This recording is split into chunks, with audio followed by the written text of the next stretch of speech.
Assalamualaikum warahmatullahi wabarakatuh. Halo semuanya, kami dari kelompok 8 ingin menyampaikan materi mengenai sistem rangka dan pertumbuhan tulang.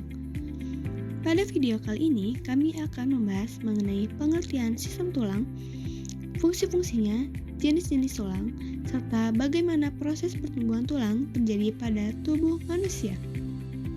Semoga video ini bisa membantu teman-teman dalam memahami materi dengan lebih mudah dan menyenangkan. Selamat menyimak! Sebelum masuk ke materi inti, izinkan kami untuk memperkenalkan anggota kelompok kami, yaitu Amanda Dwi Muldianti, kemudian ada Gena Niwada, lalu ada Cindy Hidayah Ramadhani, Muhammad Abdul Hamid, dan Afan Gatuso. Adapun dosen pengampun mata kuliah ini adalah Dr. Iqbal Gentar Alam, M.KES. Baik, langsung saja kita mulai pembahasan materi mengenai sistem rangka dan pertumbuhan tulang. Apakah kalian ingin mengetahui tentang sistem rangka dan pertumbuhan tulang? Sistem rangka adalah kerangka internal yang menyusun dan menopang tubuh manusia dan vertebrata lainnya. Sistem ini terdiri dari tulang rawan atau kartilago, ligamen, dan sendi. Fungsi utama sistem rangka. Yang pertama, sebagai penyokong, memberikan bentuk dan menopang tubuh agar dapat tegak. Yang kedua, pergerakan. Bersama sendi berfungsi sebagai tempat melekatnya otot untuk memungkinkan gerakan. Yang ketiga, memberikan perlindungan, dapat melindungi organ vital. Yang keempat, produksi sel darah. Sumsum tulang menghasilkan sel-sel darah. Yang kelima, sebagai penyimpanan, dapat menyimpan mineral seperti kalsium dan fosfor. Dan yang kelima, penyimpanan energi. Lemak disimpan dalam rongga sumsum tulang sebagai cadangan energi. Klasifikasi tulang berdasarkan bentuk. Yang pertama ada panjang, yaitu bentuk silinder untuk pengungkit gerak, contoh tulang paha. Yang kedua ada pendek, yaitu kubus untuk stabilitas, contoh tulang pergelangan tangan. Yang ketiga ada pipih, yaitu pipih dan lebar untuk perlindungan, contoh tulang rusuk. Yang keempat ada tidak beraturan, yaitu bentuk kompleks, contoh tulang belakang. Yang kelima ada sesamoid, yaitu tertanam dalam tendon, contoh tempurung lutut dalam tubuh. Klasifikasi tulang berdasarkan jaringan. Yang pertama, korkal, yaitu kompas, padat dan kuat, membentuk lapisan luar tulang. Bisa disebut tulang kompak. Tulang kompak itu lapisan luar yang padat dan keras, berfungsi menahan tekanan dan memberikan kekuatan mekanik.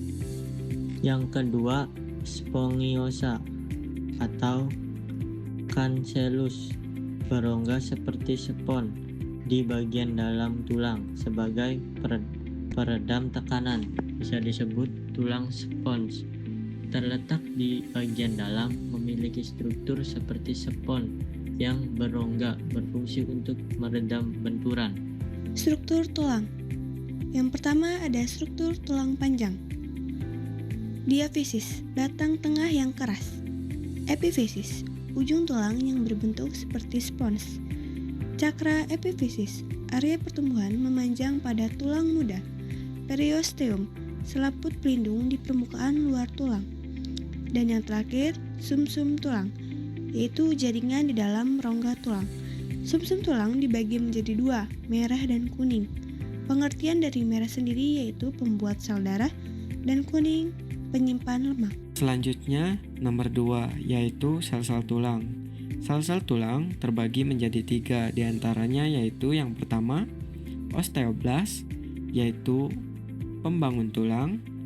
Yang kedua ada osteosit, yaitu sel tulang dewasa yang memelihara tulang. Dan yang ketiga ada osteoklas, yaitu penghancur tulang untuk pembaruan. Pertumbuhan dan perkembangan tulang. Yang pertama, ada osifikasi atau pembentukan tulang. Osifikasi yaitu proses mengerasnya jaringan lunak menjadi tulang keras. Yang pertama ada endokondral, melalui model tulang rawan dulu, contoh tulang lengan.